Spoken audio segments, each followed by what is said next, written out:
আসসালামু আলাইকুম রহমতুল্লাহ। বিসমিল্লাহির রহমানির রহিম।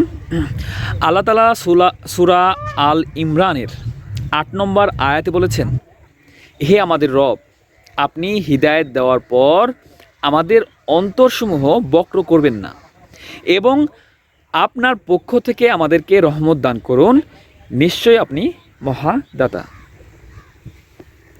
আল্লাহ তাআলা এখানে বলেছে যে হে আমাদের রব, আপনি হিদায়াত দেওয়ার পর আমাদের অন্তরসমূহ বক্র করবেন না এবং আপনার পক্ষ থেকে আমাদেরকে রহমত দান করুন, নিশ্চয়ই আপনি মহাদাতা।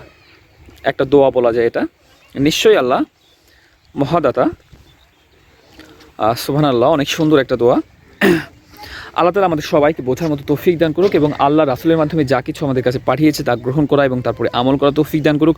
সবাই 5 ওয়াক্ত নামাজ পড়বেন এবং আপনার আশেপাশে যারা রয়েছে, যারা নামাজ পড়েন না, হতে পারে আপনার পিতামাতা, হতে পারে সন্তান, হতে পারে স্ত্রী, আপনার ভাই বোন, আপনার পাড়া প্রতিবেশী, আপনার আত্মীয় স্বজন, আপনার বন্ধুবান্ধব, সবাইকে 5 ওয়াক্ত নামাজের দাওয়াত দিন এবং সবাইকে 5 ওয়াক্ত নামাজের মধ্যে নিয়ে চলে আসুন। আর এর প্রতিদান অবশ্যই একদিন পাবেন আপনি ইনশাআল্লাহ, যেদিন আপনি আল্লাহর সামনে দাঁড়াবেন। আর আমরা সবাই এই পৃথিবীতে আল্লাহর কাছ থেকে আসছি, আবার আমাদের সবাইকে আল্লাহর কাছে ফিরে যেতে হবে।